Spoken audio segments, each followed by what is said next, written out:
Hello guys and welcome back to my channel, Android. In this video we're gonna take a look at my main phone for the last 6 months, the Samsung Galaxy S20 FE, the fan edition. So first of all, before I start the review and talk about this phone, I missed making videos so much. I miss doing this. I really miss it.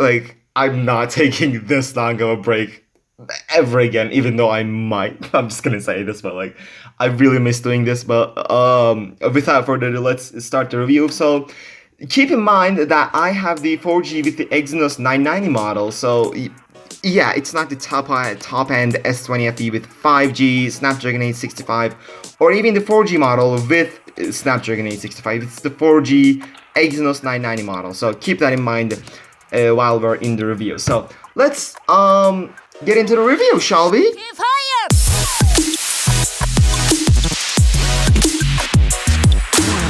So, this phone, let's start off with the phone's design. The S20 FE's design is actually pretty nice. It has a 6.5-inch 1080p Super AMOLED, 120Hz, big bright display on the front, which looks absolutely stunning in my opinion. And there's a punch hole camera up at the top, so it's no notch, it's no teardrop notch, it's not a big notch, it's really not intrusive hole punch. But I need to say something about this hole punch. It has a chrome ring around it, which kind of makes it more visible from time to time. But it's nothing something you cannot get used to. You're gonna get used to this pretty easily, so it gets out of your vision after using the phone for a week. And this screen, it's a 6.5-inch display, but yes, it has some bezels around it, as you can see.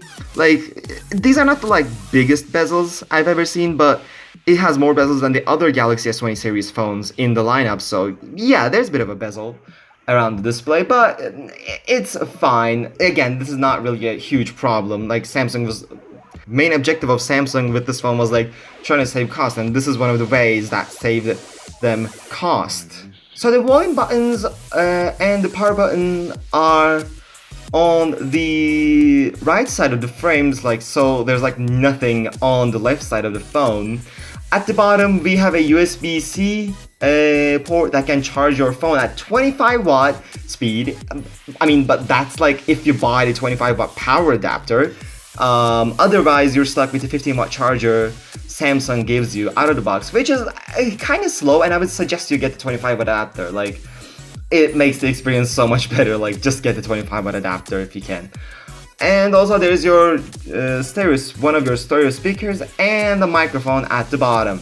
So when it comes to top of the bezel, there's a microphone located and a SIM and SD card slot, which lets you increase your storage if you need it. So it's a very nice touch. It's a very nice touch. I really like the SD card expansion, even though I don't use it. It may come in handy to some of you, which is gone if you buy an S21 series phone. So if you think you may really need an adapter or need to expand your storage in the coming years, yeah, you might be better off with a Galaxy S20 FE than an S21. The back is made from plastic, but it feels great in the hand, especially since it's a frosted plastic and not a glossy one, and it makes it feel better in your hand other than a cheap Galaxy A series phone. This is a matte plastic. It doesn't collect that many fingerprints, but I've seen other plastic phones that collect way less fingerprint than this. So yeah, it kind of holds up a fingerprint, but not a huge deal again. So the sides of the back plastic, I said glass there. So the back plastic is just curved, so it's easier to hold. And there's our triple camera setup, which we will get into later in the video. So, before I talk about the performance of this device, if you can subscribe to my channel and like this video, it would help a ton to me. So if you can do this, please guys, it would be awesome for me. So I can continue making these videos. So, performance. The performance on this device, as I said earlier in the review, I have the 4G version with the Exynos 990 model. And also my phone has 6 gigs of RAM and 128 gigs of storage, so it's not the top of the end S20 FE. Like, you can consider this S20 FE as the most base level S20 FE that you can get. Like, doesn't have the Snapdragon chip, it doesn't have 5G, it comes with 6 gigs of RAM and 128 gigs of storage, as you can see here. And let me tell you about the performance. Performance is great. Like, it doesn't lag or stutter on your daily tasks. It flies through them. Like, it's fine for your daily tasks. But when it comes to like gaming and camera usage, it heats up from like time to time. It kind of gets hot to the touch at the top of the display. But it's not like a huge deal. It's not as bad as it is like when this phone came out, when the Exynos 990 came out. Actually, like, it was worse on the other S20 series devices. Like, they fixed the thermal design with the S20 FE and Note 20. They fixed other issues like about after like countless software updates.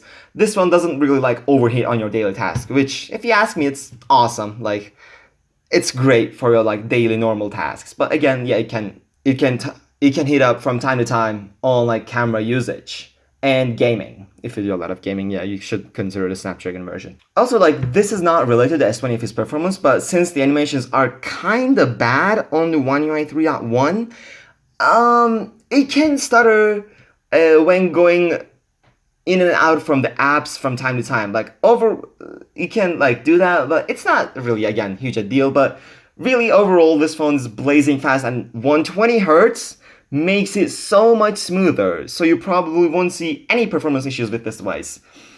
Now, I need to mention that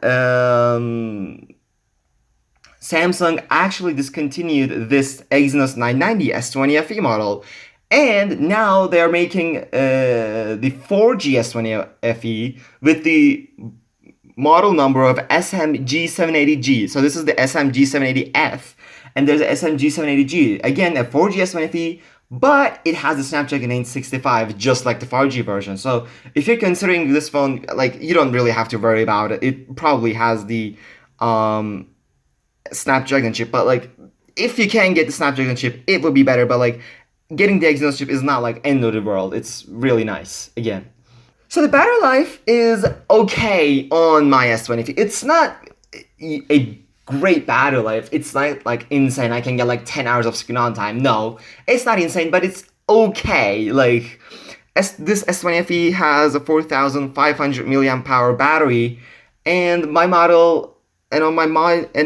model, I usually get around like 4 to 5 hours of screen on time with daily usage, and with around like 4 hours of standby time. So like, it's not the best battery life. You can get better battery life from other devices, but this is still a great battery life device. Like, let me show you how I'm at like 74% I charged this phone fully this morning. I've used like 1 hour and 30 minutes, and I'm at like 74%. So like, it's okay. It's not great, but like, it's okay. But like, again, if you're considering getting the 865 version, you can expect like an hour or two more screen on time, which would be awesome. Okay, now we need to talk about the cameras, like nearly the best part of this phone. Like, cameras on the S20 FE is just great. So like, the S20 FE in the phone has a 32 megapixel front camera, and by default, it's pixel binned to 12 megapixels. I mean, of course. I mean, if you don't know what pixel binning is, it's actually making the phone, basically making a group of pixels one bigger pixels. That way you can take brighter, better photos, especially in like low light. And like, Samsung's aggressive HDR continues through their front camera. It can manage the bright spots really well without like crushing the blacks. Okay, so this is the front camera video from my S20 FE. So this is how the HDR generally looks. You can kind of see the HDR in the sky. Now I'm going into woods. This is actually the first time I'm showing my face on this channel, so this kind of feels weird for me, but that's me. And yeah, this is the HDR on the front camera of S20 FE. As a result, front camera is like really nice. When it comes to back cameras, there is 3 triple camera setup. There's a 12 megapixel main wide angle lens, along with another 123-degree 12-megapixel ultra-wide lens and an 8-megapixel 3x telephoto lens on the back. These cameras do fantastic jobs in daylight, as it is with the front camera. All three cameras produce excellent HDR without losing any detail. Like, it barely lost any detail, and like HDR is on this, it's like super nice. You can zoom up to 30 times on the S20 FE, which is a real nice bonus. When it comes to shooting at night, ultra-wide and telephoto lenses kinda fall apart. I mean, the main lens takes better shots at night than the other lenses, but I mean, night mode helps a ton if you really need to use your telephoto or ultrawide at night. When it comes to video, this phone does an amazing job at daylight. This is a daylight video test from my S20 FE. As you can see, I'm shooting with the main lens. This is the telephoto, and this is the wide angle lens right now I'm shooting with, which looks pretty good in my opinion. So again, this is in full HD 30 FPS video. I'm just walking. This is stabilization test, kind of. This is the ultra wide now I'm recording with. And this, oops, I was about to just fell, but just saved myself. This is the telephoto lens and the stabilization on the telephoto lens. This is the main lens again, and ultra wide. Let me know your thoughts on the comments below. But as it is with photos, in video, main camera takes the crown again. So this is S20 FE video and its microphone test. This is the main lens I'm shooting right now. I don't even know if you can guys like hear this. And this is the ultra wide. As you can see, we just lost a ton of detail and it's really soft. And this is the main lens. It won't switch to the telephoto at night. As you can see, I'm at 3x right now, but this is still using its main lens. So let me know your thoughts on the comments below. Also, one thing I noticed is that when you want to zoom in at nighttime, phone uses its main lens all the way to 10 times zoom, and it only switches the telephoto lens after 10 times magnification. So like, my take is that phone produces better images at night when zooming in with its main lens than telephoto. That's why it keeps the main lens all the way till 10x. Here are two shots at nighttime. So the left one is at 9.9 times zoom while using its main lens, and the other one is at 10 times zoom with the 3 times telephoto lens. As you can see, the main lens produces more clearer and a brighter photo. Also, all three lenses can go up to 4K 30 FPS video, and only the main lens can go up to 4K and 60 FPS video.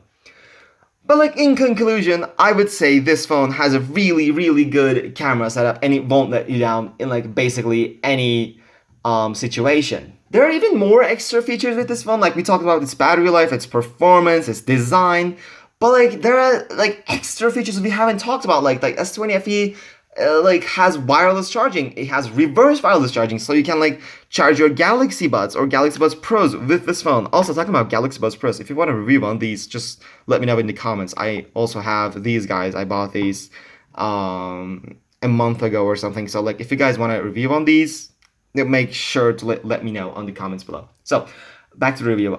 This has, yes, like wireless charging, reverse wireless charging, IP68 dust and water resistance, like 3 years of guaranteed OS updates, and 4 years of security patches, like stereo speakers, micro SD cards. I mean, we talked about micro SD cards, but still, like, it has great extra features that you could benefit from, and these extra features make your experience better. It also has a in-display fingerprint scanner, which works pretty well. It's not a ultrasonic one, it's an optical one. It works pretty well. I mean, it just works. Like, you just put your finger down and it opens up immediately. Boom. Okay, so overall, I still think this is a really nice phone, and it comes with great cameras, performance, design. And as I said earlier, it just is a mediocre battery life, which, I mean, it shouldn't be a problem if you get the Snapdragon version. Also, there's S21 FE right around the corner.